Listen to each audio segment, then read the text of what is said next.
Nous sommes accompagnés pour cette table ronde sur la santé par Madame Salamanca, donc, qui est directrice du département web innovation et des données à la PHP.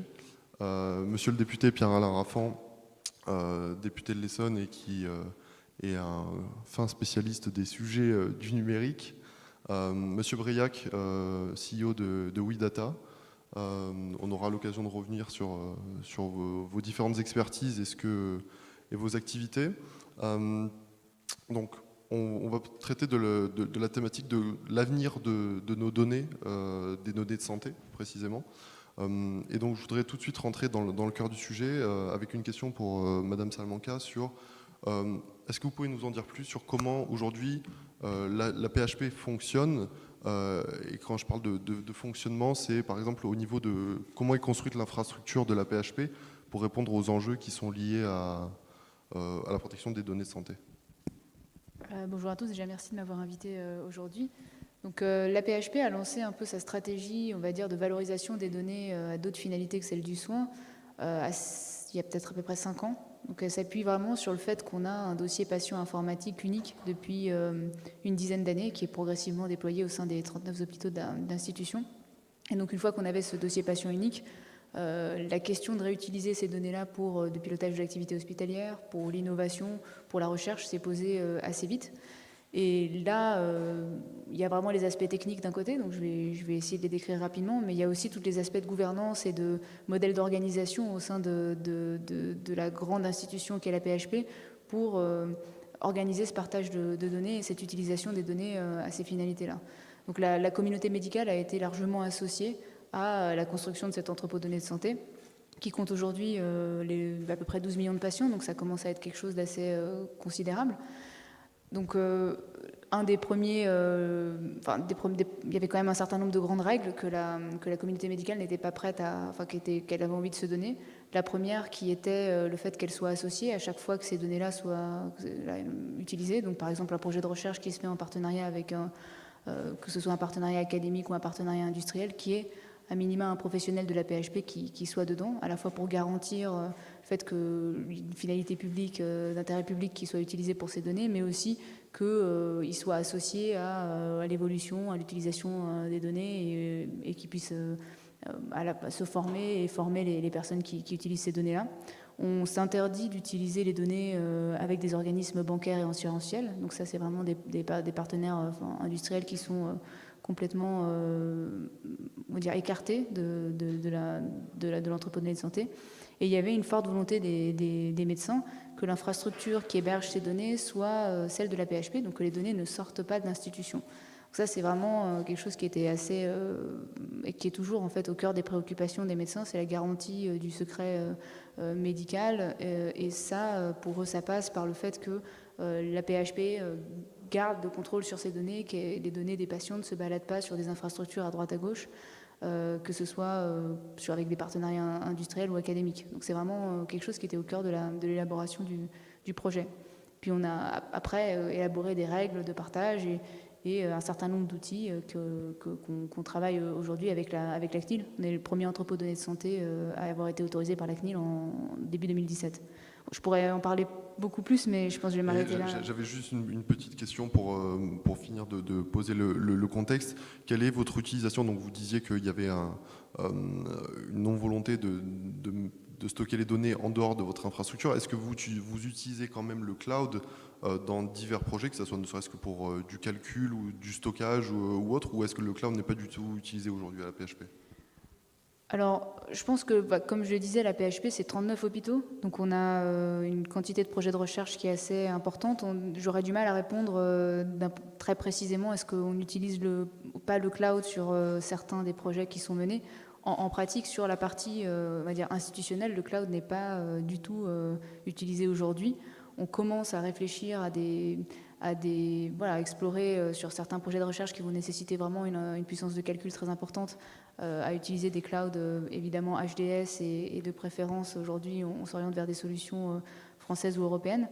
On expérimente sur certains projets les solutions cloud, juste pour voir un peu ce que ça apporte, la manière dont la PHP pourrait s'en servir, mais c'est vraiment pas quelque chose aujourd'hui qui est utilisé. Ouais. D'accord, on voit effectivement que c'est des données qui sont très sensibles. Et du coup, Monsieur Briac, est-ce que vous, quelle est votre approche, on va dire, technologique du sujet pour protéger ces données sensibles?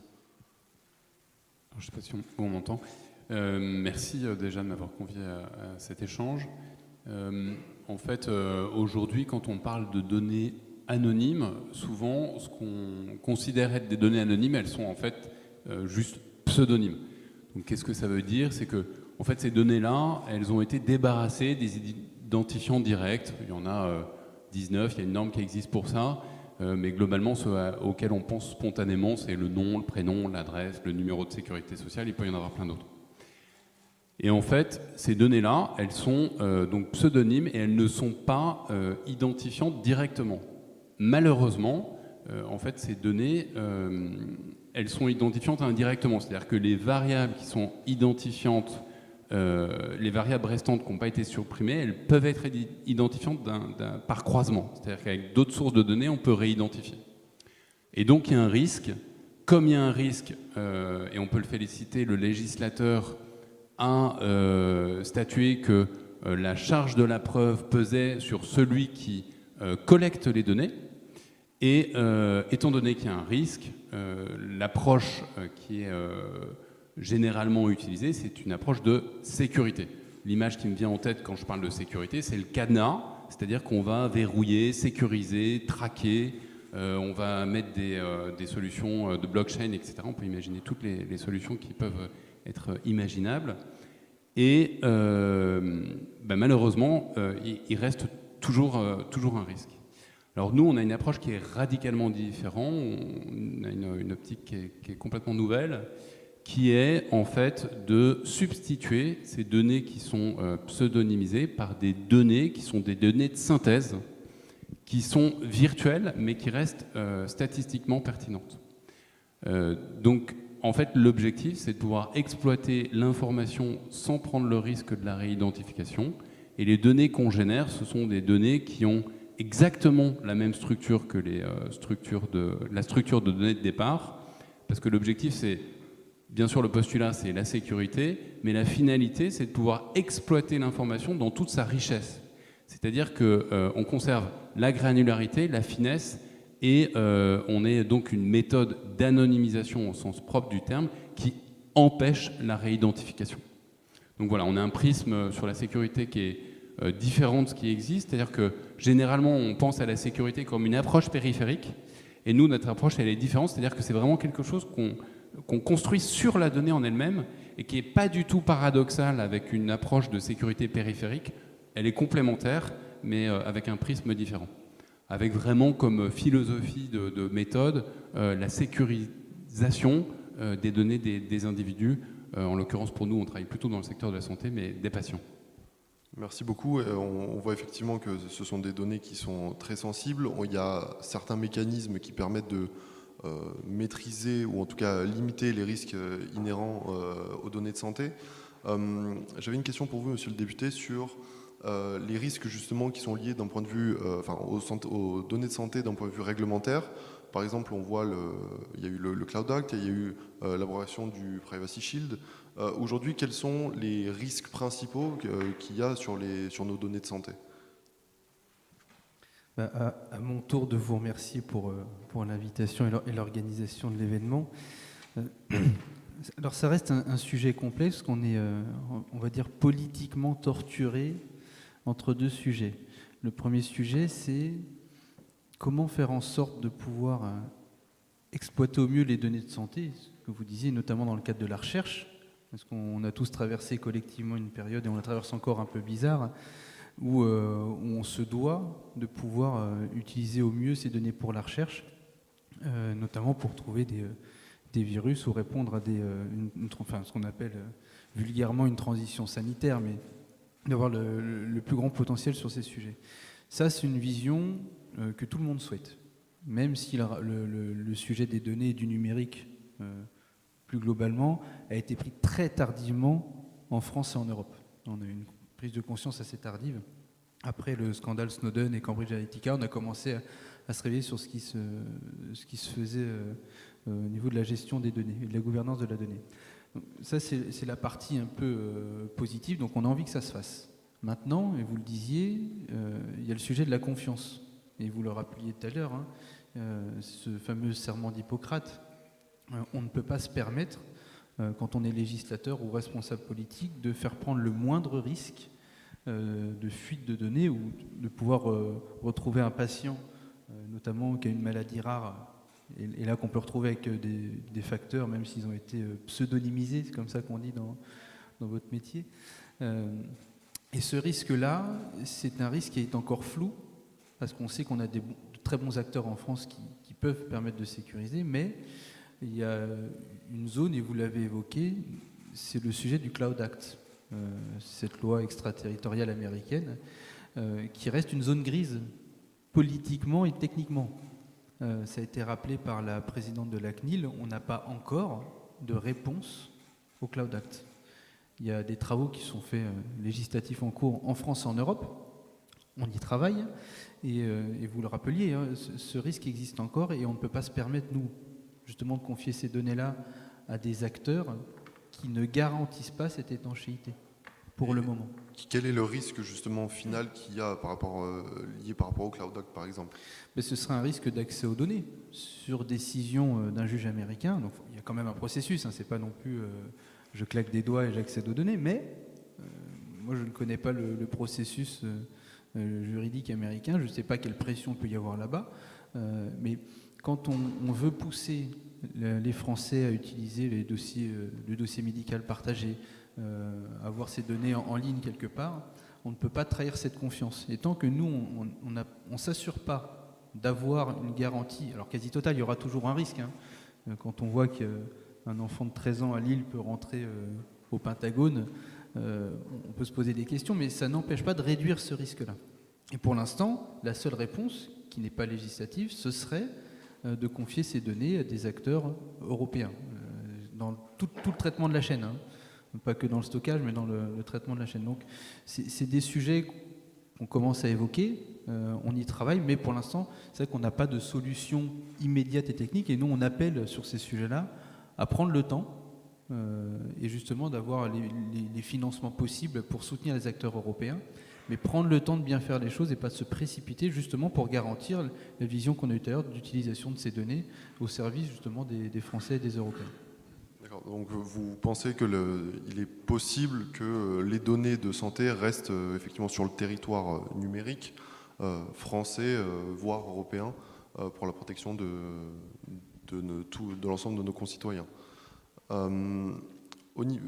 Alors, j'avais une question sur l'aspect plus contractuel, et le lien est que aujourd'hui, donc ces données-là, on voit bien qu'on n'a pas les infrastructures nécessaires pour les protéger, qu'il y a des pressions réglementaires dessus, et peut-être Élise ou Olivier, peut-être que vous pourrez m'éclairer là-dessus. Quelle est la prise en compte au niveau des contrats qui sont passés avec ces sociétés de services, les grands fournisseurs de cloud haute? Comment on se prémunit et comment on peut mettre une première ligne de défense face à ces potentielles exfiltrations de données? Je pense que vous êtes plus en première ligne que moi, mais je compléterai vos propos.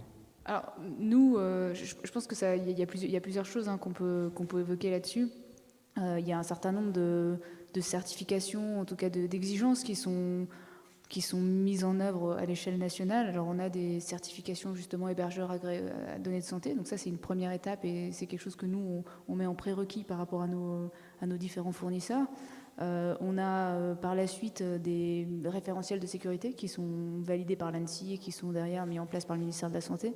Donc ça, par exemple, ça énumère un certain nombre de règles qu'il faut respecter quand on traite des données de santé, au-delà même du fait d'être hébergeur agréé de données de santé.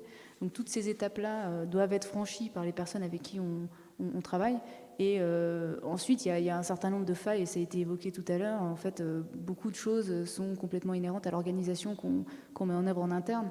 Donc je sais pas si quelqu'un, mon conjoint ou l'enfant va voler mes mots de passe et mes user mots de passe, il pourrait, c'est ce qui était dit tout à l'heure, hein, accéder à l'ensemble de la base. Et ça, il ne faut pas que ce soit possible. Donc je ne dis pas qu'on est tous à ce niveau de maturité-là, mais mettre en place des contraintes organisationnelles en disant il n'y a pas une seule personne qui détient les clés du coffre-fort des données.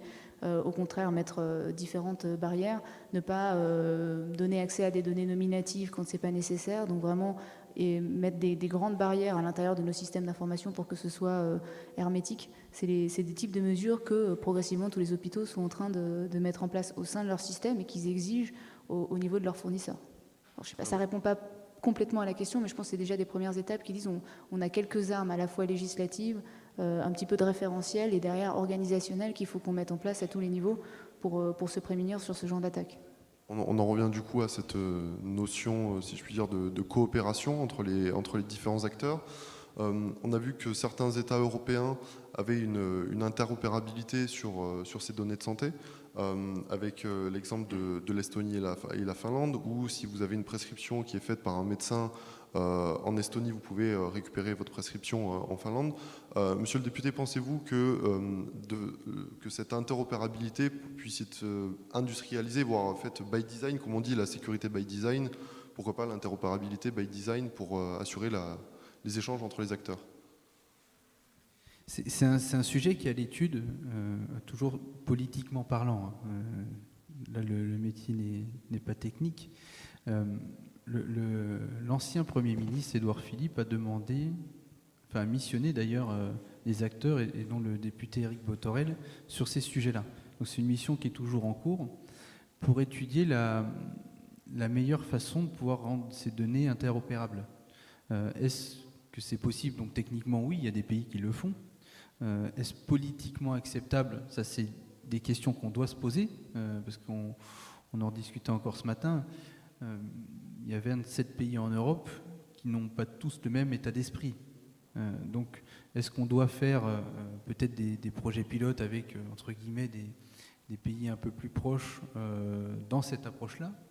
Et ça, c'est des questions que le gouvernement va essayer d'essaimer et d'y répondre, en tout cas dans les 4 mois qui restent, parce que c'est une mission qui a été lancée il y a 2 mois. Mais c'est à l'étude. En tout cas, il n'y aura pas de décision prise à la va-vite.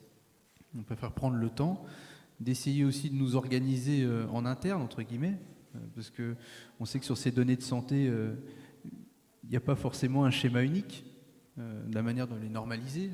Je suis sûr qu'à la PHP, vous avez une façon d'ordonner et classifier vos données qui ne seront pas les mêmes qu'à Clermont-Ferrand, qu'à Marseille ou autre. Donc il y a déjà un travail à faire en interne sur ces sujets avant de réfléchir à une interopérabilité sur des autres pays. Donc il y a tout un sujet à défricher déjà en France, mais en tout cas c'est en cours. C'est en cours de discussion politiquement parlant. Il y a une feuille de route qui est en train d'être construite et mise en place. Je voulais rebondir sur le sujet que vous avez évoqué tout à l'heure. Il y a eu un cas là qui illustre bien les propos que vous teniez, Madame Salamanca, au Portugal, d'un hôpital justement pour des problèmes d'accès, où il y a eu une fuite de données assez grave. Mais en fait, ce que je voulais dire, c'est que, en fait, nous, notre vision, c'est que la donnée de santé, elle a 2 objets. Elle a un objet, qu'on pourrait diviser en Y. Il y a un objet qui est personnel. Et donc, pour ces données-là, évidemment, on va utiliser des données personnelles. Mais en fait, il y a énormément d'usages qui sont faits sur les données qui ont été collectées dans le cadre du soin, qui ne sont pas personnels. Et donc, dans ces cas-là, il n'y a aucune raison de faire prendre des risques à des données qui sont des données d'individus. Et donc, aujourd'hui, nous, notre position, c'est de dire que toutes ces données-là, pour les usages autres que le soin, ils doivent être faits avec des données qui sont anonymes. Très bien. Et donc, ça soulève la question de la valorisation des données, parce qu'on est sur plusieurs usages, ceux qui ne sont pas forcément destinés au traitement direct des patients. Par exemple, à la PHP, comment vous valorisez ces données? Donc, vous parliez tout à l'heure d'entrepôt de données. Comment vous valorisez aujourd'hui ces données? Alors, la valorisation, pour nous, elle prend plusieurs formes. C'est-à-dire qu'il y a une forme de valorisation interne. Donc, on met à disposition de manière plus simple ces données à nos chercheurs, à nos médecins. Ça, c'est déjà une manière de valoriser nos données qui est assez importante. Ça leur fait gagner du temps sur sur comment accéder aux données, sur les formalités réglementaires à faire. Ça, avant, quand on voulait faire une étude à la PHP sur plusieurs centres, sur plusieurs hôpitaux, il fallait faire une autorisation CNIL, il fallait aller chercher dans chacun des systèmes d'information les données. Maintenant, c'est plus quelque chose qui peut prendre beaucoup moins de temps. Donc ça, c'est déjà une manière de valoriser les données en interne. Mieux piloter l'activité de l'hôpital avec l'usage des données médicales, c'est aussi un énorme moyen de valoriser qui n'est pas évident à chiffrer au quotidien, mais on sait qu'on a quand même énormément de gains à faire là-dessus. Et puis, il y a la valorisation, on va dire, la plus financière, où évidemment la PHP s'interdit de vendre des données des patients à des industriels ou à des industriels ou à d'autres types d'acteurs externes. En revanche, on est plutôt dans une démarche de co-construction de valeur. Donc soit on fait des projets de collaboration avec des industriels, on va développer des choses ensemble et on va tirer profit de la valeur générée à partir des données. On peut aussi accélérer la recherche. Alors je l'ai évoqué rapidement sur la facilitation d'accéder aux données, mais derrière, par exemple, aider au recrutement de patients dans des essais cliniques, ça c'est valorisé énormément par certains industriels pharmaceutiques, parce que le temps de recrutement de patients peut être extrêmement long. Donc on est vraiment dans un modèle où on ne vend pas la donnée, mais où on souhaite la rendre accessible pour favoriser l'innovation et pour favoriser l'émergence de projets de recherche collaboratifs. Et du coup, sur ces aspects de valorisation des données, est-ce que vous avez aussi des partenariats, par exemple, avec des instituts pour favoriser la recherche ? Alors avec les instituts de recherche, par exemple ? Oui. Alors oui, alors on a déjà à la PHP, on a un certain nombre d'universités partenaires, donc ça fait déjà un gros écosystème de recherche. Il y a ensuite l'INSERM qui est très imbriqué avec la PHP, avec les médecins qui ont souvent une double affiliation, les médecins hospitalo-universitaires. Et on est aussi en train de développer les partenariats sur l'exploitation massive de données. Donc là, on travaille de manière très étroite avec l'INRIA, par exemple. Il y a les chaires 3IA qui se sont lancées. On fait partie de l'Institut Prairie, qui est une des chaires localisées en Île-de-France. Et puis je pense pour en donner plein d'autres. On a vraiment envie de développer ces partenariats avec ces organismes de recherche. Et c'est vrai que autant ça a toujours existé, mais sur le volet des données massives, ça commence vraiment à prendre de l'ampleur ces dernières années. Et en ce moment, donc, il y a la question du plan de programmation pour la recherche qui va un peu flécher le financement sur les 10 prochaines années sur tous les sujets qui sont inhérents à la recherche française.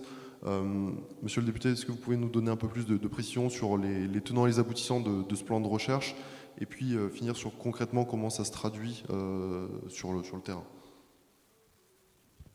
En tout cas, merci d'évoquer cette belle loi qu'on a votée la semaine dernière à l'Assemblée nationale. Il s'agit d'une loi de programmation à l'image de ce qui s'était fait sur les lois de programmation militaire. C'est-à-dire qu'on est sur des sujets, la recherche, qui ne se font pas forcément sur du temps court. Et on ne pouvait pas se permettre de ne pas assurer tout le secteur de la recherche, de ne pas avoir des financements sur le long terme. Donc là, il y a un choix qui a été fait. Pour tous, c'est du long terme, puisque on a décidé de mettre à disposition en socle de base, un financement de base, 25 milliards d'euros sur les 10 prochaines années. C'est un socle de base auquel s'ajoute ce qui se passe sur le plan de relance, les PIA, donc les PIA aussi qui vont soutenir tous ces sujets en santé, en technologie aussi, en approche technologique. Donc PIA, plan de relance, et après il y a aussi d'autres budgets qui sont dédiés aux autres ministères mais qui n'étaient pas pris en compte immédiatement sur ceux qui étaient rattachés au ministère de l'enseignement supérieur, de la recherche et de l'innovation. Donc c'est un investissement et un engagement qui est assez historique puisqu'il n'y a pas eu d'engagement de ce type depuis l'après-guerre et la création du CNRS. C'est ce qu'il faut rappeler dans le processus. Donc ça c'est un pan très important de la loi. L'autre point important se retrouve dans la vision de la recherche française. Qu'est-ce qu'on veut en recherche? Est-ce qu'on cible uniquement des secteurs? Donc là, on a plus ciblé des transitions, et c'est ce qu'on évoquait ce matin avec la commissaire Maria Gabriel, c'est-à-dire qu'on aimerait que la recherche puisse soutenir 3 types de transitions, qui sont la transition donc sanitaire, écologique et technologique. On a reboosté le budget de l'Agence nationale de recherche pour soutenir des projets pluridisciplinaires. Donc, en fait, on invite chacun à avoir des projets en fait, qui répondent à ces 3 transitions, pas forcément en même temps, mais en ne séparant pas les sciences exactes des sciences inexactes. Alors certains ont cette approche-là, d'autres parlent de sciences humaines et de sciences inhumaines. Voilà, après chacun a son approche sur le sujet. Donc ça c'est vraiment une vision qu'on a apportée sur ce sujet. Et on a insisté, et c'était une demande de plusieurs partis politiques pour le coup, de pouvoir renforcer le soutien aux acteurs français, notamment sur le stockage de données de santé. Donc il y aura des plans de financement sur ces sujets pour soutenir et puis arriver à sécuriser les sujets qu'on disait tout à l'heure. Sur les fuites de données potentielles, nous préférons faire émerger des acteurs européens. Donc là, il y aura aussi des budgets européens sur le sujet, plutôt que de confier des données à des acteurs non européens. Donc ça, c'est vraiment une vision qui a été validée par l'Assemblée nationale la semaine dernière. Et ça nous amène aussi au sujet du Data Health Hub. Health Data Hub, excusez-moi. Du coup, quel est parce que donc le sujet a été évoqué de nombreuses fois au cours des derniers mois. Quel est le constat que vous faites aujourd'hui sur cet entrepôt, sur cette centralisation des données? L'idée est bonne. Donc on soutient le concept du Health Data Hub, c'est-à-dire il faut qu'on ait cette grande base de données française pour soutenir la recherche. Là, on est tous d'accord là-dessus. Là où il y a des discussions encore, c'est qu'on s'est dit qu'il n'y avait maintenant plus d'urgence à devoir faire un projet pilote chez un acteur non européen. Donc ça, c'est la vision, en tout cas, que je pousse à titre personnel, et en discussion avec les acteurs. Alors je sais que Sébastien Guernaud nous mobilise souvent sur la Cyber Task Force, et je sais que dans la salle, il y a des acteurs qui ont cet état d'esprit de se dire, au point où on en est, il faut qu'on travaille l'harmonisation de ces données, ce qu'on disait tout à l'heure, la normalisation, et qu'on puisse parallèlement faire émerger et faire des tests chez des acteurs européens. Là, il y avait une première vision, une première volonté d'accélérer sur le sujet, parce que c'est important de le faire, mais pas à n'importe quelle condition. Et comme il y a toujours cette zone grise du Cloud Act, nous, on invite en tout cas le gouvernement à prendre le temps de faire les choses en Europe. Donc ça, c'est le premier sujet. Après, il y a d'autres questions qui se posent sur la sécurisation des données du Health Data Hub. C'est est-ce qu'il faut un système centralisé ou décentralisé? Est-ce qu'on stocke les données un peu partout dans chaque CHU et c'est un algorithme qui va chercher la donnée sur de la requête, ou est-ce qu'on met vraiment tout au sein de la même base? Donc c'est plus une doctrine ou une idéologie de l'utilisation de ces données et de son stockage qu'on doit redéfinir avec les acteurs. Mais ça, j'aurais pas de réponse aujourd'hui sur le sujet. Puis c'est pas moi de l'apporter, en tout cas, c'est avec les acteurs.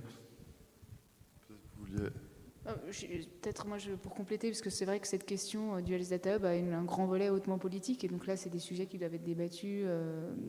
Par contre, sur l'utilité, je pense que vous avez très bien résumé la situation, je ne vais pas rajouter beaucoup plus. Simplement qu'il y a un certain nombre d'acteurs aujourd'hui qui ont besoin, malgré tout, d'héberger leurs données et leur base de données nationale quelque part. Et c'est vrai que le Health Data Hub avait aussi cette vocation de répondre à ce besoin-là. Moi, je pense à un projet que j'ai pu toucher de très près, qui est la Banque nationale de données maladies rares, qui est l'idée de construire à l'échelle nationale une banque de données sur le sujet des maladies rares. Et la question de l'appariement de ces données-là au système national de données de santé, le fait de l'héberger à un endroit se pose. Et aujourd'hui, on n'avait pas encore vraiment de solution. Le Health Data Hub propose d'y apporter au moins une solution à ces grandes cohortes de recherche ou ces projets nationaux. Parce que, comme vous l'évoquez, le fait de pouvoir utiliser, même si on les rassemblait dans un espace central, elles ne communiquent pas entre elles, elles n'ont pas les mêmes terminologies, elles n'ont pas les mêmes formats. Donc ça pose déjà un problème de base auquel il faut répondre, et avant ça, il y a encore un petit peu de chemin à faire. Mais donc le Health Data Hub a aussi cette vocation-là qui est répondre à des besoins concrets que peuvent se poser certaines équipes, que ce soit sur des missions nationales ou sur des missions de recherche, en tout cas, qui ne concernent pas un seul établissement hospitalier. Et Monsieur Briac, peut-être que vous pourrez nous éclairer sur à quel degré la technologie peut être un levier justement pour toutes ces démarches de stockage de données centralisées, etc. Quel rôle a réellement la technologie là-dedans? Alors moi, je ne vais pas me positionner sur le Health Data Hub parce que je suis ni venu en tant que citoyen ni en tant que soigné, mais en tant que chef d'entreprise.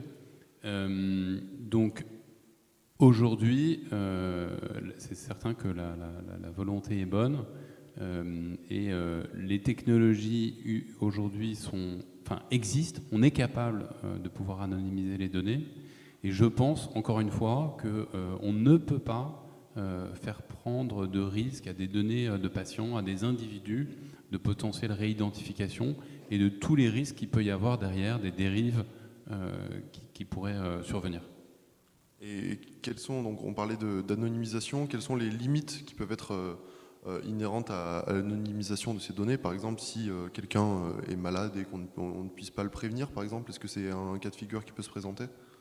Alors, c'est intéressant, du coup, ça demande peut-être une petite séance de précision sémantique. Alors, comme je le disais tout à l'heure, ce qu'on considère être anonyme, si on pose la question dans la rue, c'est des données qui sont pseudonymes. Donc, on supprime les identifiants directs, donc le nom, le prénom, l'adresse, la date de naissance, etc. Mais toutes les variables qui sont autres, la pression artérielle, la taille, l'indice de masse corporelle, la fréquence cardiaque, elles sont conservées à l'état pur. Donc ces données-là, c'est des données pseudonymisées. Elles sont identifiantes par croisement, parce qu'il suffit d'avoir une clé pour pouvoir réidentifier. Dans la salle, si on prenait la combinaison de nos tailles, poids et tout simplement indice de masse corporelle, il n'y en a probablement pas une qui est identique. Il suffit d'avoir la clé à l'extérieur et on réidentifie. Et donc par conséquent, ces données-là sont des données personnelles. Donc là, avec ces données-là, on a une table de correspondance qui permet de revenir à une personne. C'est-à-dire qu'en termes de sécurité, c'est une protection, mais ce n'est pas une garantie. Donc en effet, pour répondre à votre question, on peut revenir à l'individu d'origine et dans certains cas, c'est un intérêt. En revanche, pour des usages qui sont différents, pour lesquels on n'a pas besoin de revenir dans une relation personnelle, on ne peut pas aujourd'hui se priver de méthodes d'anonymisation. Alors l'anonymisation, c'est quoi? C'est déjà, on part de données qui sont pseudonymisées, et là, on va les substituer à des nouvelles données qu'on génère, qui sont des données de synthèse, où on va aller modifier la taille, le poids, l'indice de masse corporelle. Et tout l'enjeu, finalement, c'est de garantir la sécurité, c'est-à-dire l'impossibilité de réidentifier, mais l'enjeu, c'est de pouvoir aussi assurer la reproductibilité de la science. C'est-à-dire que si on empêche de réidentifier, c'est super, c'est le postulat de base, on veut protéger les individus, génial, mais la finalité, c'est quand même d'être capable de tirer les mêmes conclusions sur le jeu de données que l'on va générer. Donc je ne sais pas s'il y a un gradient d'intérêt entre les deux technologies. En tout cas, en termes de complexité, l'anonymisation est largement plus compliquée. Et en fait, il y a beaucoup de méthodes d'anonymisation qui existent qui vont plutôt faire l'agrégation. C'est-à-dire qu'on va donner des moyennes, on va dire les femmes entre 25 et 35 ans ont telle ou telle caractéristique, ou les hommes, etc. Et donc en fait, ce qui se passe, c'est qu'on va apporter de la sécurité au détriment de la qualité. Nous, la technologie qu'on a développée, elle permet de concilier donc, cette très forte protection avec une conservation de la granularité d'un jeu de données dans la perspective de pouvoir faire les mêmes usages que ceux qu'on pouvait faire sur la donnée d'origine. Donc l'anonymisation ne permet pas de revenir à un individu. Techniquement, c'est tout à fait possible, mais c'est une caractéristique de l'anonymisation, c'est une transformation qui est irréversible, pardon. On ne peut pas faire le chemin inverse, alors que la pseudonymisation, on peut le faire dans les deux sens. L'anonymisation, c'est ce que moi j'appelle vulgairement un one-way ticket, c'est un voyage à sens unique. Une fois que la donnée a été anonymisée, elle ne peut plus être désanonymisée. Merci beaucoup. J'aimerais revenir sur le Health Data Hub avec l'aspect un peu plus réglementaire. La CNIL a annoncé un démarrage anticipé par rapport à ce projet.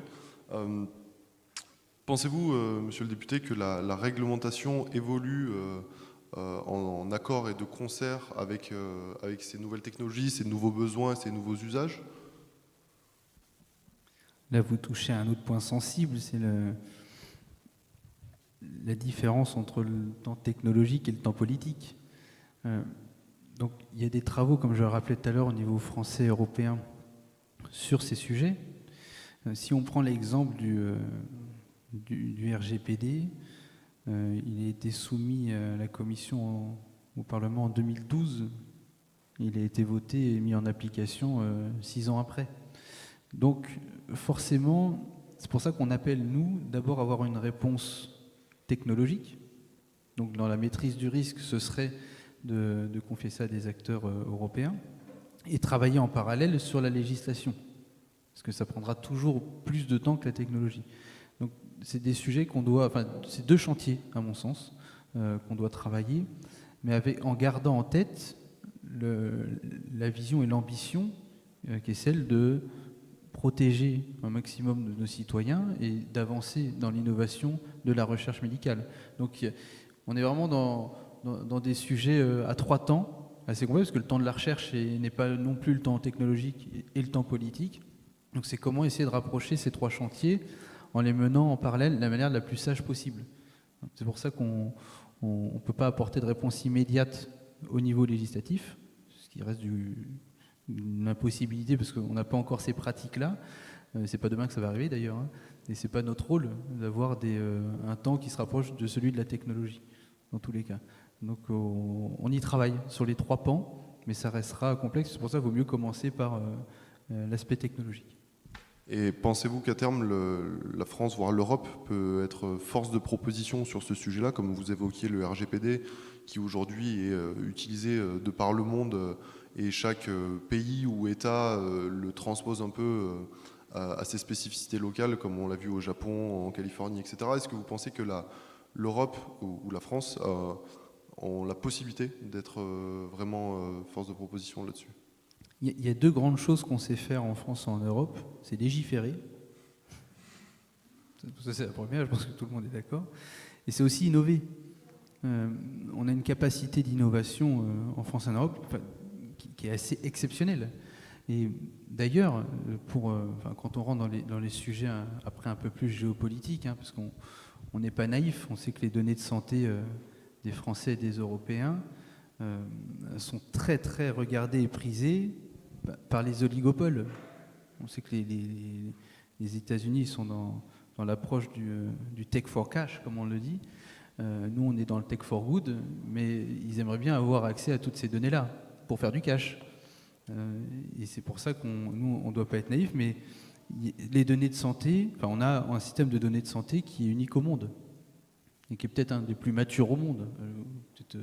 Vous avez peut-être une autre vision là-dessus, mais on a 2 types de données assez uniques, ce sont les données de santé et les données maritimes. Parce qu'on a, prenez le cas de la France, qui est on a deuxième littoral du monde, entre les Outre-mer et la France, et on peut avoir accès à des données sur la biodiversité, sur le maritime. Bon, bref, c'est peut-être des paris à faire au niveau France-Europe pour être différenciant vis-à-vis des autres régions du monde. Et est-ce qu'il y a aujourd'hui des actions politiques qui sont en place pour favoriser le développement de réponses concrètes ? Donc ça peut passer par le tissu économique et nos entreprises, par exemple ? Politiquement, il y a eu déjà un plan qui a été fait, alors ça c'est depuis la loi Pacte, il y a 2 ans, sur le financement de l'innovation de rupture. Alors ça après, il faudrait que je me rapproche aussi des entreprises et des jeunes pousses pour savoir si l'accessibilité à ces financements est intuitive ou pas, avec la BPI. Donc ça, peut-être qu'on évoquera ça après, mais c'est des informations en tout cas qui m'intéressent.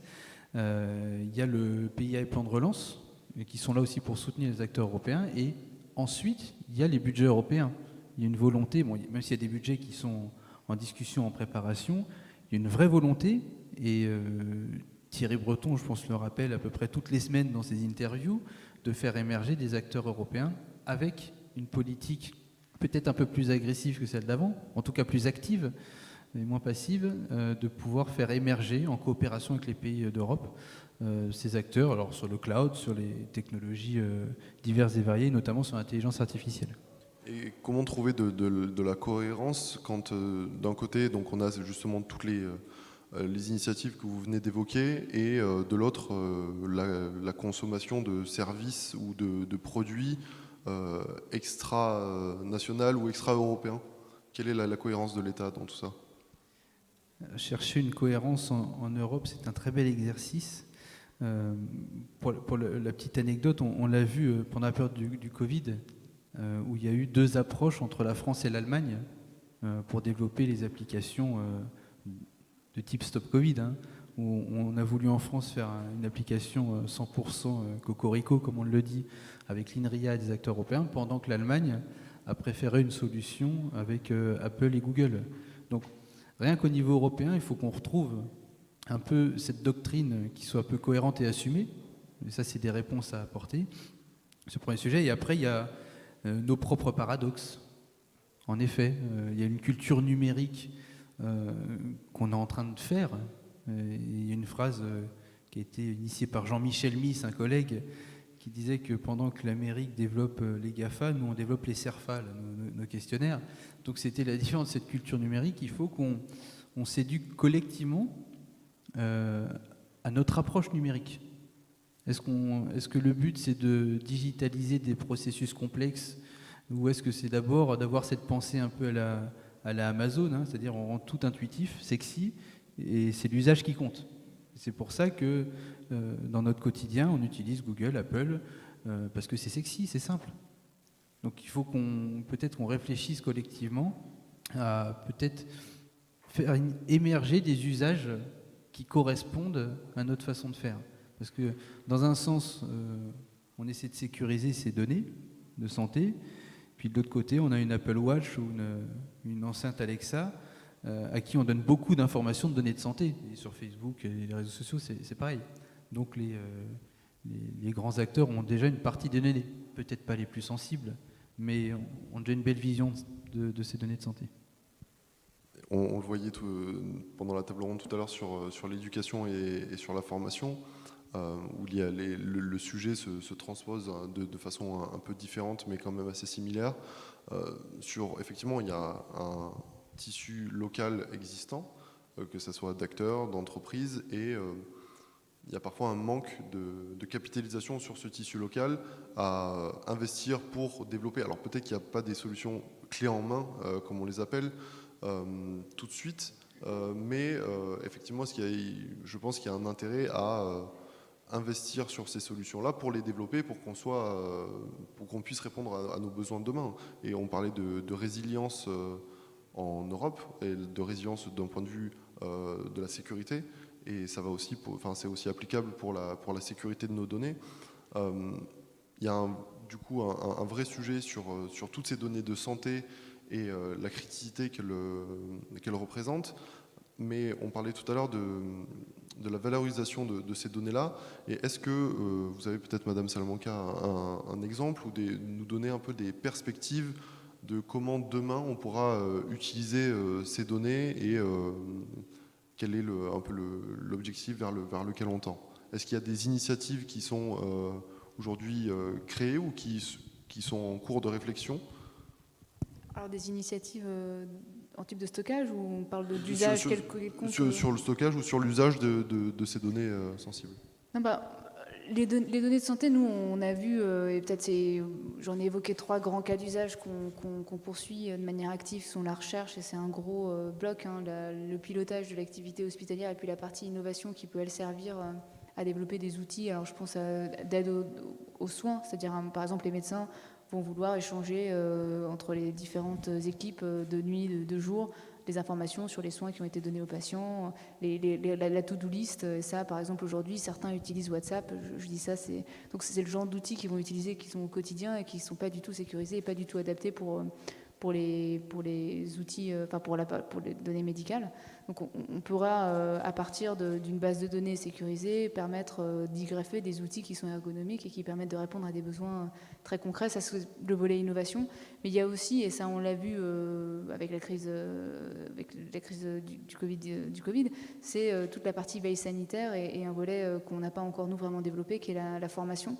Donc les données aujourd'hui peuvent vraiment servir à beaucoup de choses. Donc sur le Covid-19, on a mis en place, là je parle de la PHP, mais plus sur le volet maîtrise d'œuvre pour un projet national, qui a mis en place le système d'information SIDEP, donc qui concentre les données des différents laboratoires nationaux pour avoir une vue au jour le jour des patients qui ont une PCR positive. Et donc on voit que ça a été un réel outil pour piloter la crise et qui sert aujourd'hui à avoir une situation et une vue nationale avec beaucoup de précision. Donc il se trouve que c'est la PHP qui, encore une fois, héberge ces données-là et qui fait la maîtrise d'œuvre et qui a été fait ça avec des industriels. Hein, donc la PHP n'était pas seule. Mais on voit que c'est quand même des choses qui peuvent avoir des impacts très positifs et assez concrets dès aujourd'hui. Sur les projets de recherche, là, on a une multitude de choses qu'on peut voir maintenant. On a des algorithmes d'aide à la décision qui sont en train de se développer. Là où c'est le plus mature aujourd'hui, c'est le domaine de l'imagerie. On voit vraiment des choses qui sont testées dans le cadre du soin, donc qui sont matures vraiment au point d'être déjà presque utilisées en routine. On a envie que ça arrive dans d'autres secteurs. Par exemple, l'aide à la prescription médicale, l'aide au diagnostic sur certaines pathologies. Mais ça, c'est vraiment, en tout cas à notre niveau, encore des choses émergentes. Mais tout ce secteur-là est en pleine croissance et on estime, et c'est pour ça qu'on est quand même assez nombreux à militer pour rendre ces données disponibles pour ce genre de cas d'usage, c'est que ça a un avenir quand même qui est assez prometteur. Je ne sais pas si ça répond à vos questions. Absolument, merci beaucoup. On avait une question peut-être dans la salle. Oui, j'en ai peut-être deux et une troisième qui vient d'émerger. J'aurais souhaité savoir, on parlait de cohérence, comment on articule le choix de la PHP, que je trouve très bon, avec le H Data Hub, comment on articule ces deux outils-là. Et puis, deuxième sujet, sur les données, est-ce qu'on peut, dans le milieu médical, on a l'éthique et la déontologie. Est-ce que les acteurs de l'innovation qui viennent dans le monde de la santé pourraient être couverts par ces questions déontologiques et éthiques? Et donc, du coup, est-ce qu'on peut tout faire avec les données de santé? Oui, non, je ne sais rien. Et sur le volet déontologique, est-ce que finalement la valorisation commerciale de ces données de santé est quelque chose de souhaité, de souhaitable ou pas?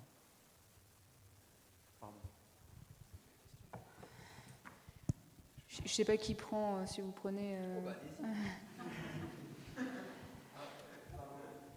il y a la question en regard de stockage de la donnée qui est plutôt pour vous, Madame Salamanca, et il y a la question plus politique qui est plutôt pour Pierre-Alain Raffan. Et justement sur l'articulation, parce que vous posiez la question, comment est-ce qu'on explique l'articulation des choix entre ce qui est fait au niveau de LSData, ce qui est fait au niveau de la PHP? Moi, je ne vais pas m'avancer sur ce qui est fait au niveau du LSData, mais ce que je peux dire à l'échelle de la PHP, c'est qu'on a déjà une infrastructure informatique présente et des data centers qui étaient hébergés, qui étaient agréés hébergeurs de données de santé, donc sur lesquels on pouvait s'appuyer.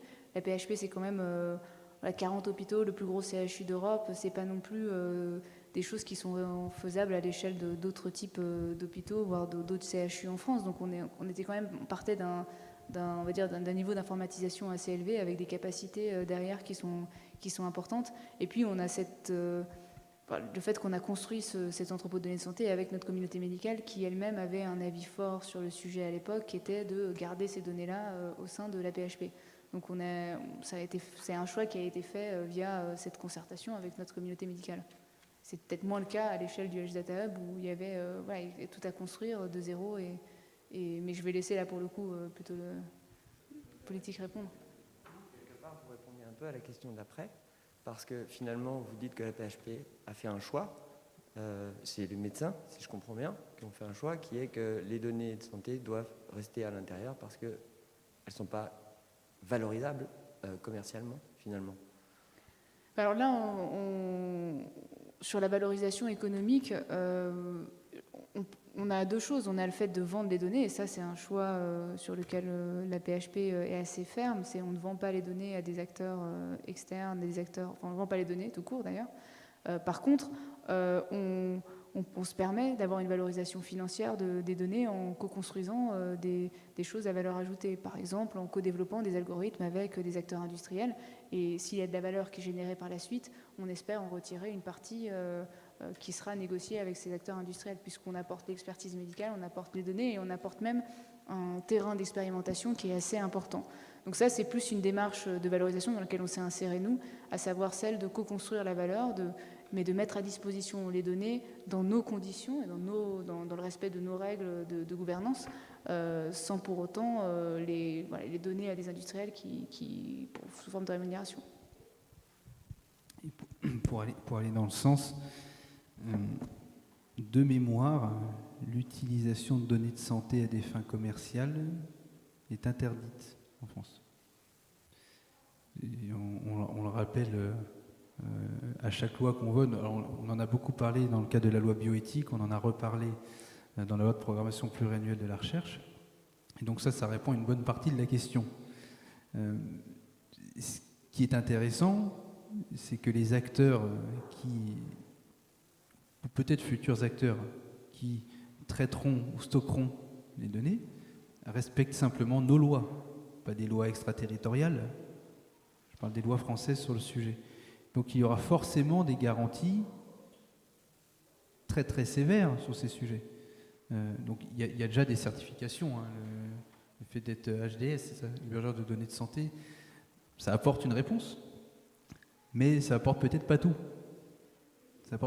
Et c'est là où justement on doit peut-être nous, alors en tant que législateur, on a quasiment rien à faire puisque c'est déjà dans la loi, mais de resensibiliser les entreprises, d'être très vigilants sur les appels d'offres pour que ce soit écrit vraiment noir sur blanc, et que si toutefois il y a une transgression, ce qu'on ne veut pas, parce que ce sera le sujet de la confiance. S'il y a le moindre souci sur une fuite de données, on peut oublier le dossier médical partagé. Plus personne ne voudra mettre ses données de santé en ligne. Donc qu'il y ait des réponses aussi judiciaires assez importantes sur le sujet.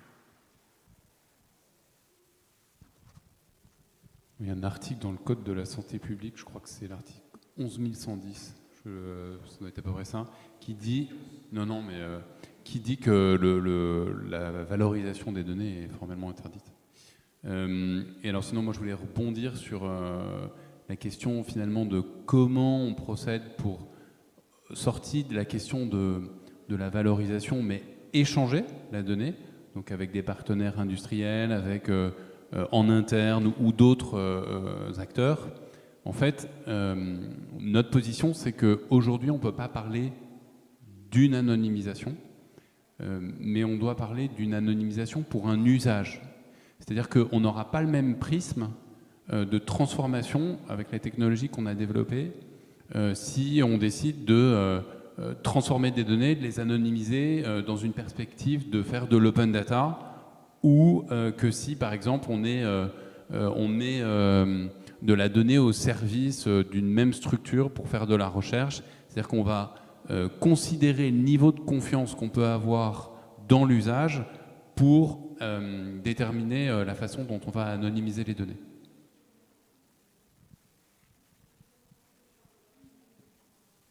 Bonjour, alors j'ai deux questions qui sont à cheval entre des questions et des remarques. Alors vous venez de parler de valorisation, on parle de données qui n'ont pas de prix et pourtant on a quand même des acteurs économiques qui eux vont créer de la valeur autour de ces données et de son exploitation.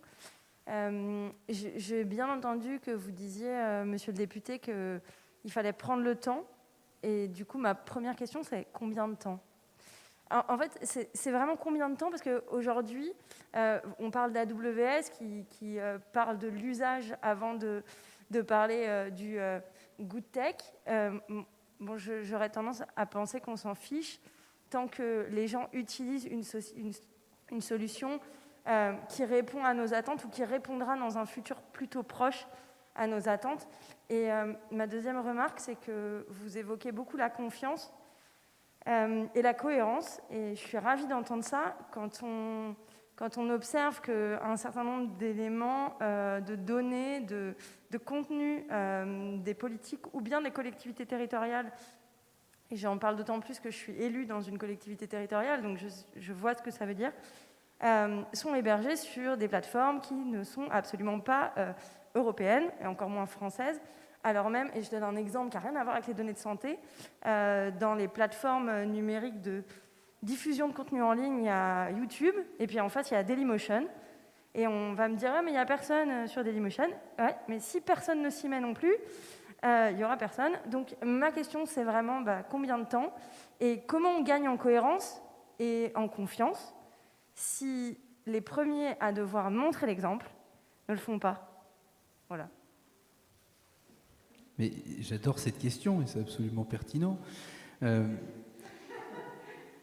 Combien de temps? J'ai pas de réponse sur le combien de temps. Je peux faire le politique en disant le plus vite possible. Bon, ça va pas nous apporter de mais ce que j'entends par prendre le temps, c'est de se dire, n'allons pas prendre le risque, parce qu'on est pressé d'avoir cette grande base de données, de ne pas sécuriser ou de limiter le risque de la fuite de données, tout simplement. Quand vous me parlez d'usage, je ferai toujours la différence entre un usage commercial ou de loisir, que vous achetiez sur Cdiscount ou Amazon, ça n'a pas un grand impact sur la confiance de vos données personnelles. Il y en a, hein, parce que les plateformes se font plaisir, c'est le but, ils font du cash. Sur la santé, c'est autre chose. Enfin, à mon sens. De l'usage, l'enjeu, c'est de se dire aujourd'hui, c'est imparfait. Il y a un dicton qui dit que le mieux, c'est l'ennemi du bien. Et en l'occurrence, aujourd'hui, on n'est pas dans le mieux et on n'est pas dans le bien. Donc en fait, la question du temps, pour moi, c'est crucial parce que, en fait, on se dit toujours, mais ça, c'est un biais franco-français, quoi, de se dire, non, mais c'est ce que je suis. Nous, non, mais on a peur du risque, on a peur que peut-être ça va se réaliser. Et reste des courses, on se fige un peu. Après, c'est mon avis, hein, je l'exprime là parce qu'on me permet de le faire, mais du coup, c'est pour moi dangereux parce qu'effectivement, il y a des gens qui ne nous attendent pas. Hier, il était exposé que finalement, c'était assez exponentiel le retard qu'on prenait et c'était assez juste. Attendre encore ou se demander comment potentiellement... Enfin, on a quand même des géants, il y a quand même des gens très forts ici, dans cette salle ou plus loin, en Europe. Je ne comprends pas ce qu'on attend encore. C'est quelque chose que je ne comprends pas. Mais après, vous avez raison qu'il faut être vigilant. Mais il faut se donner des délais, il faut se donner des timings, parce que là, sinon... Voilà. Mais juste, monsieur le député, excusez-moi, il y avait un petit complément de remarque devant. Ouais. Ah. Merci. Non, mais j'ai envie donc vous avez compris en plus, j'ai envie qu'on discute tous ensemble finalement, parce que c'est vrai que c'était très descendant. Et donc là, du coup, Oriana, je comprends le point, et je comprends aussi le point de monsieur le député, c'est que oui, il faut aller vite, parce qu'il y a urgence. Ok. Mais si on regarde ce qui s'est passé avec le PGE, donc là je sors un petit peu du sujet, mais avec le PGE, il fallait vite. On a fait en 5 jours, et en 5 jours, quand on va trop vite, on prend ce qui est disponible. Sommes-nous prêts? Non. Nous ne sommes pas prêts. Et donc, comme nous ne sommes pas prêts, la question qui, moi, m'interpelle, mais je sais qu'on se la pose et que ça anime nos cafés, c'est quelle est la stratégie? Ça, on la connaît. Quelle est la feuille de route? Et quand est-ce qu'on la déploie? Et là-dessus, c'est pas du tout une question, finalement, pour Pierre-Alain Raffan, parce que Pierre-Alain Raffan aussi est dans cette construction de la feuille de route. Donc, du coup, je nous pose à nous tous une question. Qu'est-ce qu'on fait, nous, avec nos données de santé, déjà? Parce que finalement, le premier rempart à tout ça, c'est nous. Et deux, qu'est-ce qu'on fait pour aider les décideurs publics à mettre en place cette feuille de route? Parce que la fragmentation de l'écosystème et le manque de ponts horizontaux nous freine beaucoup. Donc, moi, je suis d'accord avec le fait qu'il y a urgence, mais par contre, je ne voudrais pas, et là, du coup, je vais vous laisser réagir, je ne voudrais pas qu'on loupe quelque chose par précipitation. Et typiquement, si, à titre personnel, j'étais allé trop vite, j'aurais pas rencontré Widata. Et je trouve que c'est super. Donc, quelle est la cartographie, en fait? Est-ce qu'on a une cartographie de ce que nous avons pour aller chercher ce que nous n'avons pas?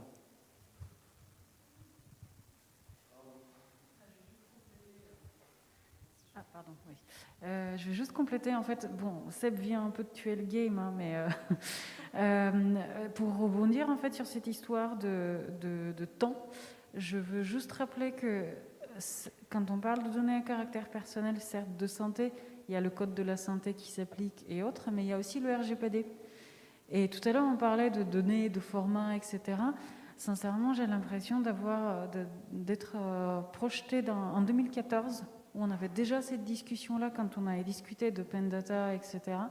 Il y a beaucoup de travaux qui ont été faits sur les différents standards et les formats pour justement permettre une interopérabilité. Mais plus loin encore, dans le RGPD, il y a une notion qui s'appelle la portabilité. Et donc là, je rejoins le fait qu'il faudra un peu se dépêcher parce que la loi, on n'y échappe pas. Enfin, on peut essayer, mais après, on a d'autres problèmes. Et du coup, en fait, le RGPD s'appliquant déjà depuis un bon moment, je comprends qu'il faille prendre le temps pour faire les choses bien, mais à un moment donné, c'est bon, quoi. Et donc, on l'a pris le temps. On avance là, c'est bon.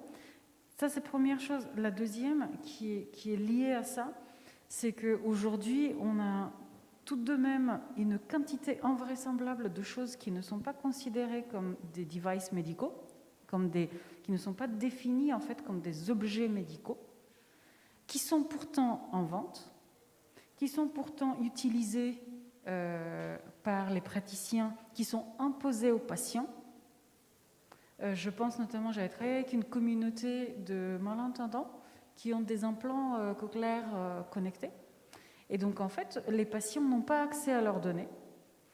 Ils ne sont pas nécessairement au courant qu'on leur impose un appareil connecté. Mais ils peuvent par contre se prendre des appels de leur médecin à 22h de pourquoi vous avez éteint de nouveau votre appareil. Il y a aussi un côté, quand on parle de confiance, donc je conclue là-dessus, c'est quand on parle de confiance, il y a aussi cet aspect-là d'infantiliser l'utilisateur. Et ça, pour moi, quand on est dans un rapport de soins, c'est la ligne à ne pas franchir. Parce qu'à un moment donné, on n'aimera pas quand on nous le fera. Et on est tous l'utilisateur final ou le patient de quelqu'un. Donc, je comprends qu'il faille prendre le temps pour réfléchir. Mais est-ce qu'on pourrait réfléchir un peu plus vite? Parce que là, ça dure, quoi. Et comment on régule justement ces abus-là? Comment est-ce que on régule en fait tous les autres usages? En fait, on crée de la donnée de santé, mais où les gens ne se rendent pas compte qu'ils gèrent de la donnée de santé. Monsieur Raffan, peut-être que vous avez une réponse à apporter. Si je devais résumer la demande, c'est que oui, on est dans un monde imparfait et que ça ne va pas assez vite. Sur l'aspect confiance, la demande, elle ne vient pas du législateur. Les retours qui nous ont été faits sur la confiance, c'est ceux qui ont signé, sont engagés sur le serment d'Hippocrate, qui disent « Moi, je ne veux pas, dans un futur proche, confier les données de mes patients, et là je sais, parce que je les maîtrise, à un système que je ne maîtrise pas. » Nous, on se doit de répondre à ça. C'est pas un choix, on ne s'est pas levé un matin en disant on va infantiliser les gens, c'est absolument pas l'état d'esprit. Sur l'émergence de nos acteurs, vous savez très bien à quel point j'essaie d'être votre porte-parole. On se voit assez régulièrement pour essayer de faire accélérer les choses.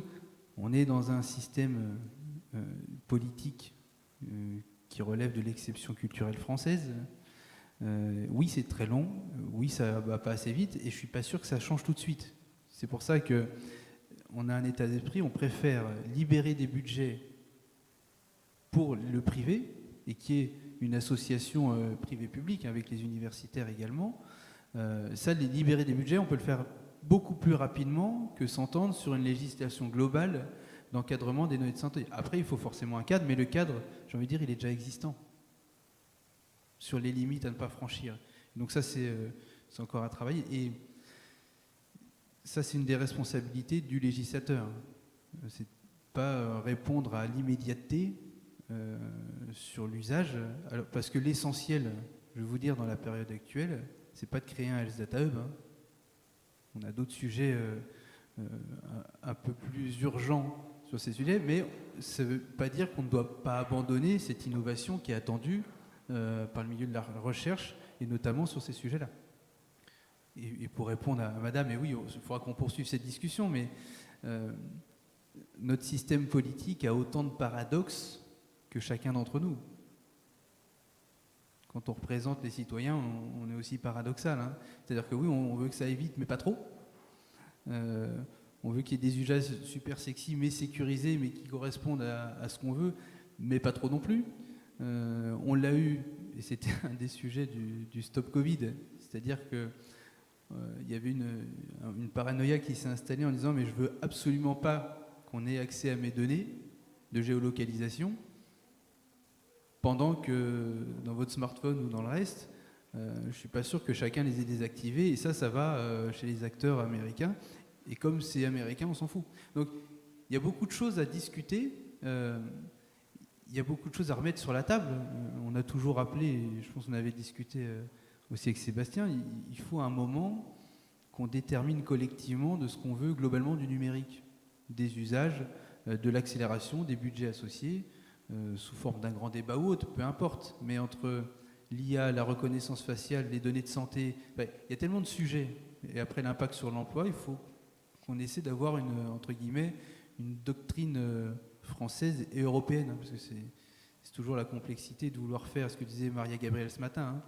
Hein. On dit que les États-Unis vont vite, oui, parce qu'ils ont une seule langue déjà, ils ont une seule législation commune. En Europe, il y a 27 pays, presque autant de langues ou de dialectes, et avec 27 législations un peu différentes. Donc c'est compliqué d'avancer vite dans un système complexe. Mais à un moment, oui, il faudra accélérer les choses. Et si on ne le fait pas nous, peut-être en libérant nos pratiques politiques, le privé le fera, parce qu'ils savent faire, et peut-être d'autres régions du monde le feront à notre place. Mais je suis de votre côté. Moi, je voudrais apporter un élément de réponse technique. L'anonymisation est vraiment une façon de respecter les libertés individuelles de chacun. Il y a un texte de référence qui a été édité par le G29 qui caractérise la nature les conditions à respecter pour une méthode d'anonymisation. Et le G29 s'est positionné sur le consentement, c'est-à-dire qu'elle a dit que l'anonymisation était un traitement postérieur, et quand la donnée avait été collectée avec une finalité légitime, donc par exemple dans le cadre du soin, il n'y avait pas besoin d'un consentement supplémentaire pour procéder à cette transformation d'anonymisation. C'est plutôt logique parce qu'en fait l'anonymisation a pour vocation de protéger les individus, et donc ça veut bien dire qu'on a la capacité aujourd'hui de pouvoir procéder à ces transformations et donc de respecter les libertés individuelles de chacun. Et ça, je pense que c'est vraiment fondamental.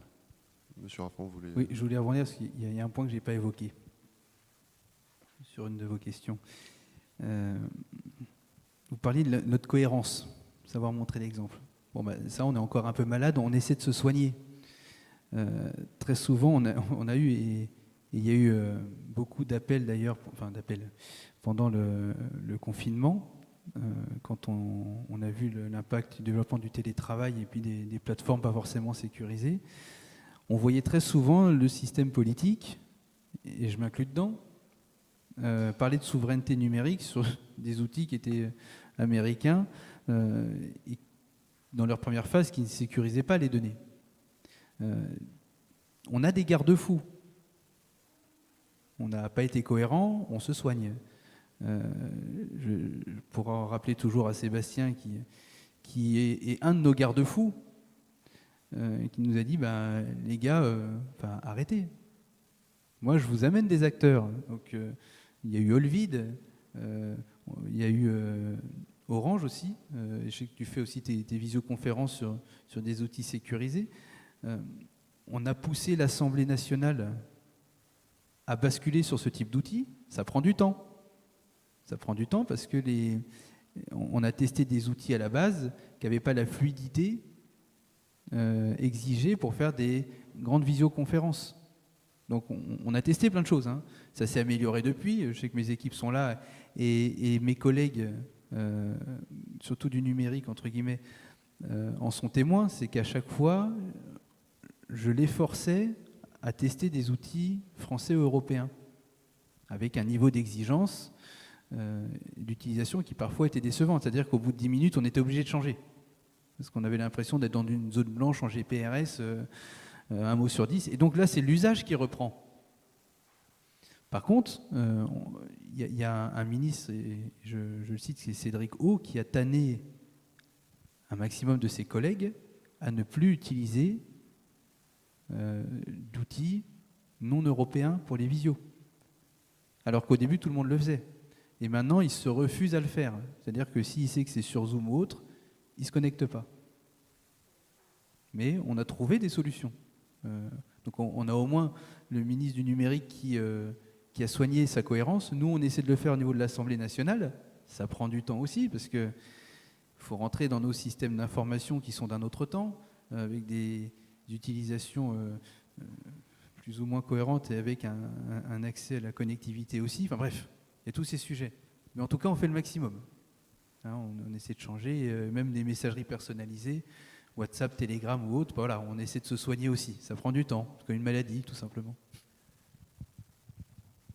J'ai peut-être une question pour Elisa. Hier, on a eu une grande conférence sur le débrief finalement du volet numérique de la pandémie. Et pas mal d'acteurs disaient, ce dont on s'est rendu compte d'abord, c'est qu'on n'était pas prêt. J'ai notamment en tête Airbus Cybersecurity qui a dit nous on a voulu utiliser un système de visio français, il n'y en a pas un qui fonctionne bien. Et donc ma question est, dans votre activité, est-ce que l'industrie française est présente ou est-ce qu'elle est présente sur seulement certains axes d'excellence? Quel est en fait le niveau de maturité? C'est vrai que c'est une question qui s'adresse d'ailleurs un peu à tout le monde, mais quel est le niveau de maturité de vos interlocuteurs lorsque vous n'avez pas, vous, en interne, fait le choix de développer? Alors, c'est une question assez difficile, je pense, parce que quand on regarde les systèmes d'information d'un hôpital, c'est quand même assez large. Et globalement, il faudrait que je réfléchisse, mais on n'a pas que des acteurs français ou européens dans nos systèmes d'information. Quand on prend les systèmes de gestion RH, financiers, etc., je pense qu'on s'appuie sur des géants internationaux dans le secteur.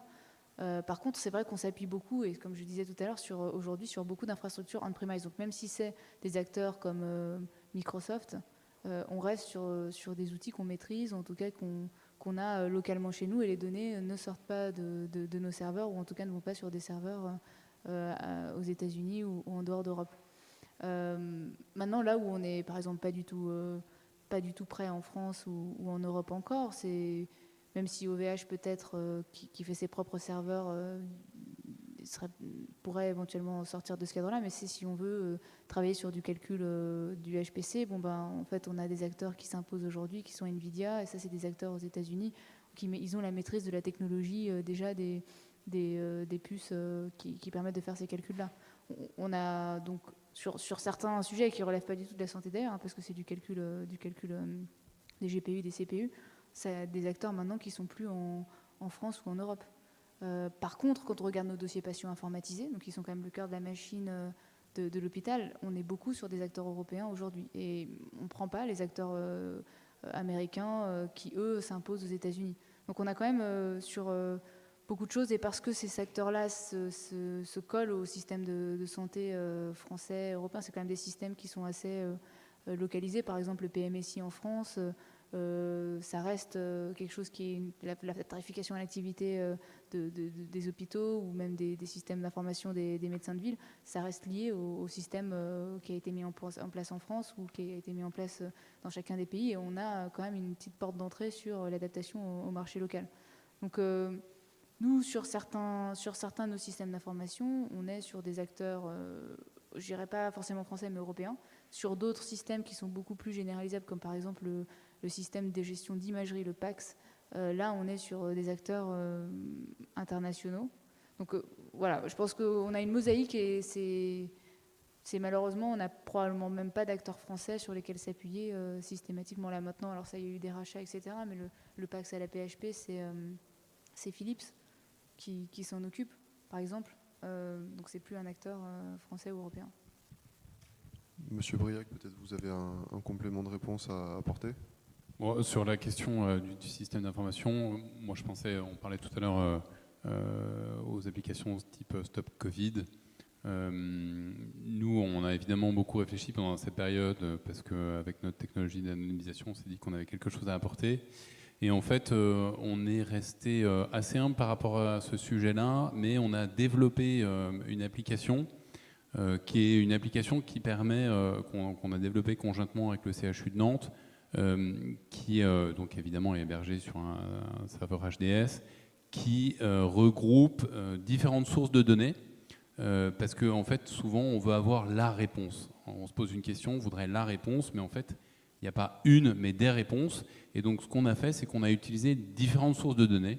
Donc, on a construit un tableau de bord qui permet au CHU de Nantes de pouvoir avoir une vision extrêmement précise, factuelle, complètement agnostique de différentes sources de données. Donc, il y a des données de SOS médecins, il y a les données des urgences, il y a les données de radiologie, il y a des données de biologie, il y a les données, beaucoup d'autres, il y a les données du CIDEP, il y a les données de Santé publique France.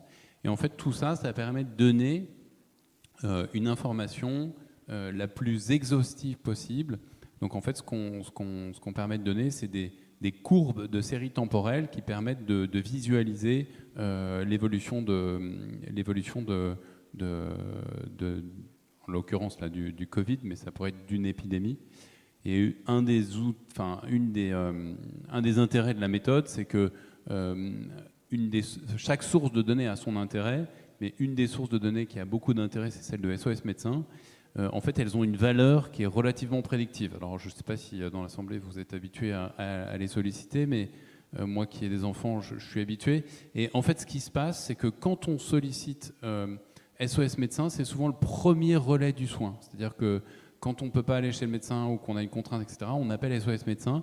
Et en fait, cette information a une valeur prédictive et donc est très intéressante à analyser. Il y en a évidemment d'autres sources qui ont des intérêts, mais voilà, je voulais apporter cette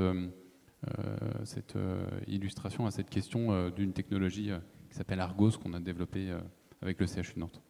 Merci beaucoup. Oui, le sujet me passionne. Je t'en prie. Merci Elisa, parce que en fait, ce que je comprends, c'est que en fonction du système, vous lui appliquez une criticité, et finalement, quand vous utilisez un prestataire, quel qu'il soit, vous appliquez aussi un niveau de maîtrise qui fait finalement que vous avez la main sur l'ensemble. Et donc, de mon point de vue, la gouvernance, c'est bien ça, c'est avoir la maîtrise. Et c'est pas une question de nationalité à la fin. Hein. Enfin, à titre personnel, c'est pas ce que je pense.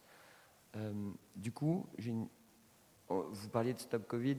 Alors du coup, ça me donne envie de poser la question de savoir si des applis comme ça peuvent être qualifiées ou peu importe hein, d'ailleurs, mais est-ce qu'on peut qualifier un service rendu par une application quelconque comme un service de santé?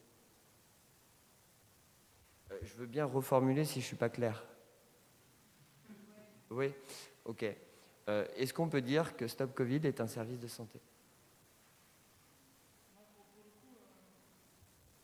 J'ai pas non plus j'ai pas été au cœur du débat sur Stop Covid, mais sur certaines applications, alors parce que il va y avoir quand même, et ça a été évoqué tout à l'heure, on commence à avoir des applications qui sont à la frontière entre les applications de santé et de bien-être, où on va avoir un suivi, par exemple, de son pouls, du nombre de pas. Je ne sais pas si c'est ce genre de choses que vous évoquez. Ouais. C'est exactement ça, parce que déjà je ne connaissais pas la distinction. Je suis un peu profane. Hein. Non, mais je dis ça parce qu'on n'est plus sur de l'application qui est pilotée par un médecin. Parce qu'on a aussi, alors là, dans le cadre du Covid, on monté une plateforme de télésurveillance. Il y en a eu certainement plusieurs à l'échelle nationale. En tout cas, il y en a une qui a été montée par la PHP qui s'appelait Covidom, où on avait des médecins vraiment qui étaient on va dire en back-office, ou en tout cas des personnels médicaux qui étaient en back-office, et puis une application qui permettait aux patients de saisir ses symptômes, d'avoir des alertes si sa situation se dégradait. Ça, pour moi, c'est un service médical, puisqu'on a derrière des médecins qui suivent, qui sont là pour vérifier au quotidien la santé de ces médecins. C'est vraiment une application médicalisée. On a aussi des dispositifs médicaux qui sont prescrits, où on va avoir un médecin derrière qui surveille et qui va vraiment apporter une partie de soins. Par contre, je ne mettrai pas du tout au même niveau une application que je vais télécharger moi-même qui va me dire, voilà, votre pouls, aujourd'hui, il n'y a pas de médecin derrière, c'est des algorithmes qui tournent. Je pense qu'à ce stade, en tout cas, c'est assez différent. Mais c'est mon point de vue assez personnel sur le sujet. Pour compléter la réponse, Stop Covid, c'était la version digitale des brigades sanitaires. Il n'y a pas forcément de médecin derrière. C'est des personnes qui retracent les contacts que vous avez pu croiser dans les 15 derniers jours. Donc, on ne l'aurait pas forcément qualifié d'application médicale. Je ne sais pas si c'est le bon terme, mais en tout cas, c'est l'utilisation. Il y avait une question au fond.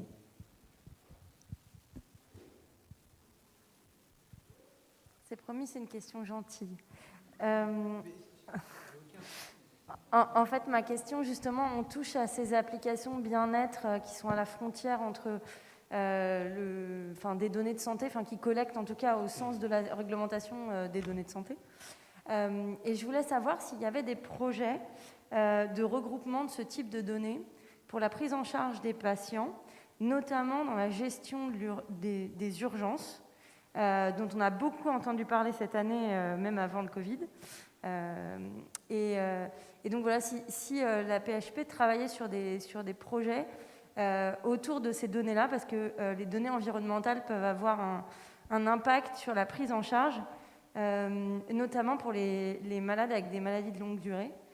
Je peux vous donner un exemple si ça aide dans le sujet. Voilà. Alors, ouais, il y a beaucoup de choses là, parce que les données environnementales, ça a déjà été étudié. En tout cas, moi, je n'ai pas une visibilité complète, encore une fois, sur tout ce qui se fait à la PHP, mais je sais qu'il y a déjà des équipes qui ont travaillé vraiment sur la corrélation entre des pics de pollution et les entrées aux urgences, des typologies. Alors, je vais reformuler. En fait, je pense aux données environnementales du patient, pas des données environnementales au sens de la société ou d'un bassin de vie. Par exemple, je vous donne un exemple très concret. Les gens qui ont des suivis lourds en matière rénale et qui sont dans un protocole de greffe.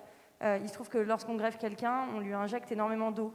Votre cœur va bien, c'est cool, vous arrivez à lancer les reins. Votre cœur va pas bien parce qu'il se trouve que vous faites jamais de sport. Et ben vous finissez avec un œdème et puis vous finissez en réa. Et ça coûte extrêmement cher.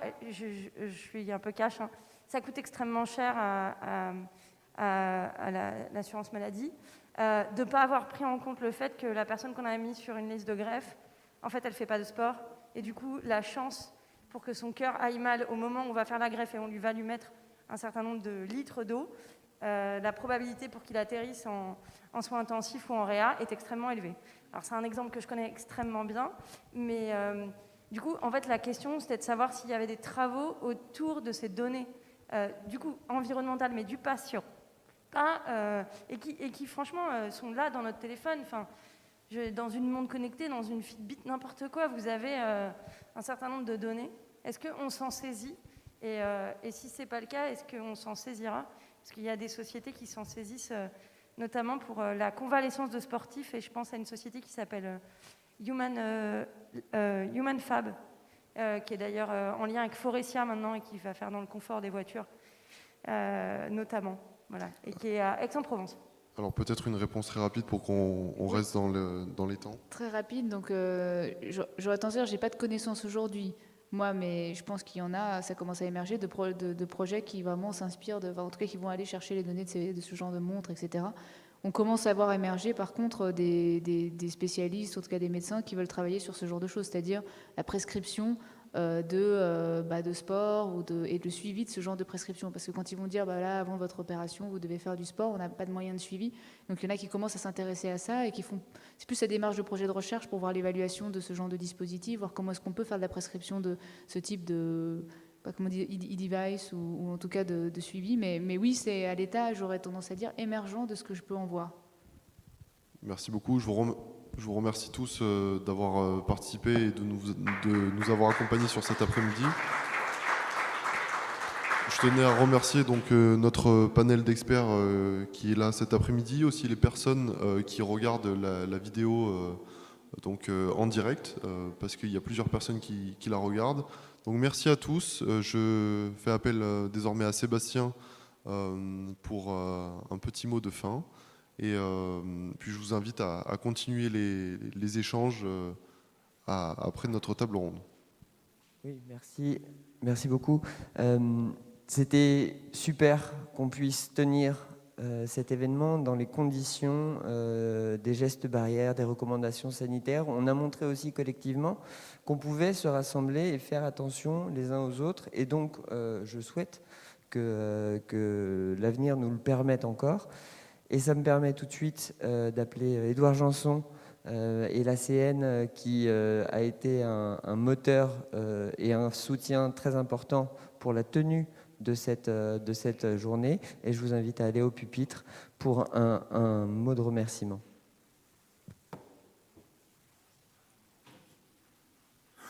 Bonsoir à tous. Donc, je vais faire vite parce que je pense que vous en êtes tous plein les bottes.